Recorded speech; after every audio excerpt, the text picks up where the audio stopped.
Good morning, everybody. I'm going to read because if I don't, I'm going to ramble. So, I'm up here not because I want to, but because God said I have to. So, bear with me as I read this. So, the title of my testimony is How Did We Get Here? And I pre-timed this, so it should take me about 10 minutes. So, we should be good on time. But many of you know me, and many of you know my name, but you may not know my face. But I am Brittany Banks, the wife of Billy Banks, and the mother to two beautiful girls, Briella and Bailey. Briella is my quiet, reserved child, while Bailey, she's my wild, free-spirited daredevil that keeps us on our toes always. And if you know Bailey, you know, okay? But anyways, like I said, I'm not up here because I want to be up here. I love to talk, y'all, but put me in a crowd of more than 20 people and I'm done. So this is a challenge for me, but again, God told me to do it, so I'm going to be obedient. I put it off long enough, so here we go. So how did I get to this stage of my life where I will soon be children's minister? Well, let me share all about it. It started back in 2017 when Gloria announced that she was looking for someone to help her with Cow Kids. She needed someone to walk alongside her and help with the children's ministry. Several of our friends and family, and even Billy, said I should do it. I mean, I was the assistant director of a child care facility. I loved kids and had the ability and gift to do it, but I immediately said no. I even told Gloria no at Barton Fellowship when she first started talking about looking for someone. So I even told Gloria no. And y'all want to know why I said no? Well, let me tell you. And I quote, I work with children all week long, and I don't want to do it on Sundays too. I need a break, and I'm just not doing it.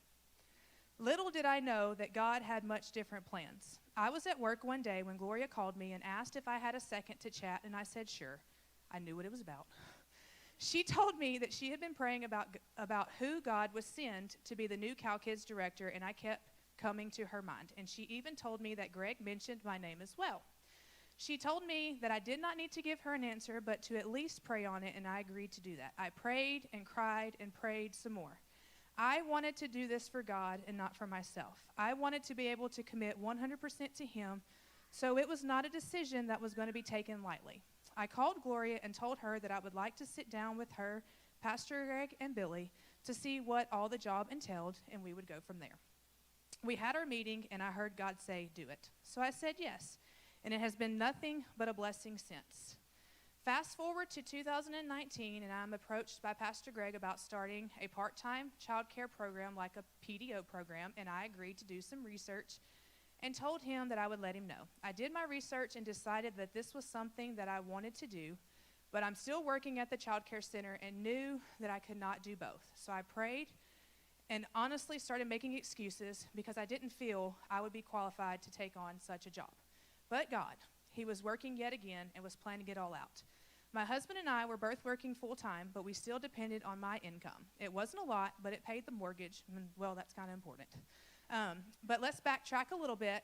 My husband took a leap of faith and left his previous job of 18 years to pursue a career in cabinetry that he knew nothing about. But faith, he did it anyways. He went into a job with no knowledge, making more money and less hours than what he was making at his other job. Well, 1 year into working there, the business comes for sale, and we get the opportunity to buy it with a partner, and God worked it out, and we did. God made the way, and we purchased the business in September of 2019. We signed on September 6th, and then our sweet little Bailey was born on September 8th, just 2 days later.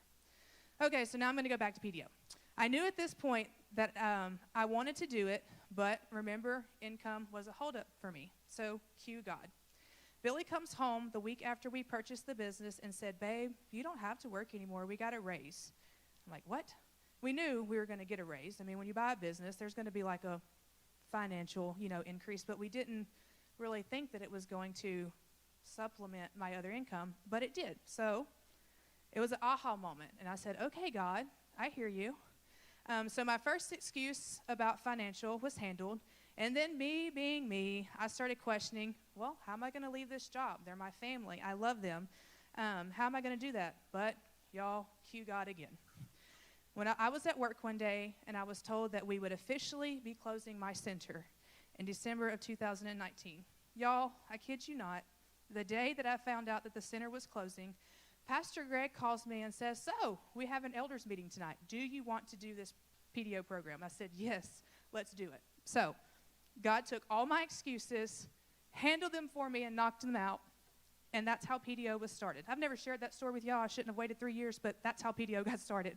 So PDO was my baby. It started in September of 2020, post-pandemic. Our first year, the board and I set a goal of 15 kids. As it got closer to our start date, I was worried because, well, we weren't getting the kids. It's post-pandemic. I told God, okay, I wanted 15, but give us 8. Can we have 8? I'll take that for our first year. Well, not only did we get 8, but we ended up starting our first year with 26 kids. And each year after, we had added a class or a co-teacher to increase our numbers. We're headed into our 4th year, and things are looking great, guys. So now let's move on to January of 23. I'll try not to cry. Gloria and I have been working together for over 5 years, and we had always talked about me taking over one day, but I don't think that I really thought that it would happen. Gloria's wonderful at her job, and God was going to use her for a very long time, but here we are. Gloria and I always coordinated and were never out at the same time, but that month we were. And now I know why. God was working in my life and Miss Gloria's. We were headed to Louisiana to visit my family, so if y'all hear Louisiana crack-ups and jokes from Greg, they're directed at me. You're welcome. But we were headed to Louisiana, and you have 6 hours in the car together, so Billy and I started talking. And I told him, I feel like it's coming. I said, she's getting ready to retire, and we need to pray on what I do next. I can't run PDO, Cow Kids, and our shop. So, by the way, at this point, we've already been through a traumatic experience with our shop. That's another testimony for another day. Long story short, we do not have a business partner anymore. God brought us through that situation, and we are the sole owners of the business, and it's been nothing but blessings since. So, traumatic PTS experience, and I'm working there, and I don't feel like I can, do all 3, shop, PDO, and Cow Kids. So, I told Billy, we've got to start praying because I've got to give up something. It's coming. I feel it. So let's start praying. And we did. So we come back from Louisiana, and we were at PDO when Gloria asked me if I wanted to read her prayer journal from the weekend. And I said yes. And once I started reading, I knew just what God was doing that weekend. God was preparing my heart and hers. God was telling Gloria that it was time for retirement. I started to cry, and I told her that I honestly didn't know the path that I was going to take. PDO was my baby.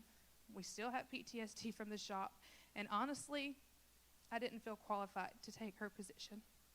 So yet again, here I am praying and crying and praying some more. My sweet husband, Billy, he immediately said, do ministry full time. Give up the shop. We'll figure it out. You do Cow Kids, you do PDO, and we'll figure out the rest. But I refused to talk about it. I went 4 days, without talking to my husband about it because I was too emotional. I had no idea what I was going to do. So finally, on a Sunday, it was actually our first resurrection meeting, my husband brought it up. I'm washing dishes, and he's at the bar, and he said, you did great during that meeting, and I lost it. I started to cry. I told him my worries and my concerns of letting people down because I felt like no matter which path I chose, PDO, I'm letting my teachers, my family down. If I let go of the shop, I'm letting my family down. If I let go of Cow Kids, I'm letting the church down and Pastor Greg down. But he brought a lot of logic to my concerns, and I was feeling really good about it. So I probably shouldn't have waited 4 days to talk to him, but you live and you learn. So we talked about the shop, and we both agreed that we weren't ready to let that go. So we knew that I would continue there, but I had to decide on the other one. And at this point, I'm leaning towards doing PDO. Well, because it's my baby, So we go to bed, and when I get to PDO that Monday morning, I find Pastor Greg and started talking with him and telling him all my fears of letting people down. And he said, I'm not worried at all about it. We know that you're going to make the best decision for you and your family, and we support that 100%. He says God's going to take care of the rest.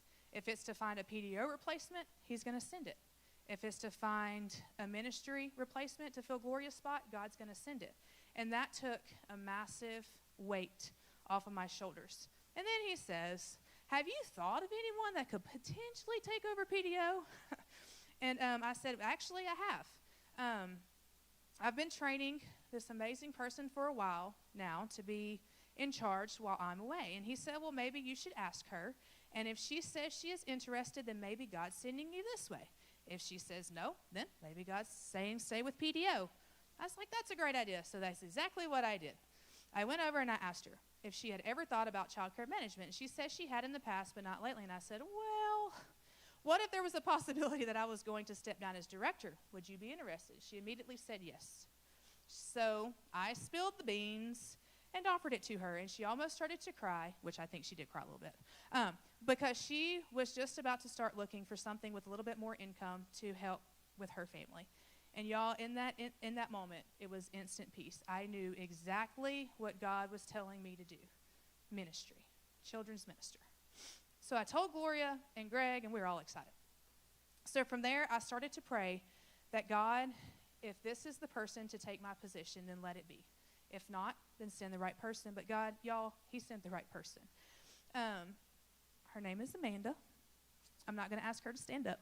But she lives on Wolf Lane. She's right there. Like everything has fallen into place. And here God is working everything out. She's doing an amazing job. I'm getting ready to step down in like 3 PDO days and officially hand it over to her. So I'm just going to put a plug for that. Pray for Amanda because the devil's already working. Self-doubt. Am I capable? Can I do this? So pray for her because she can. And I encourage her every step of the way. Like, you are the right person, and she feels like she's found her purpose.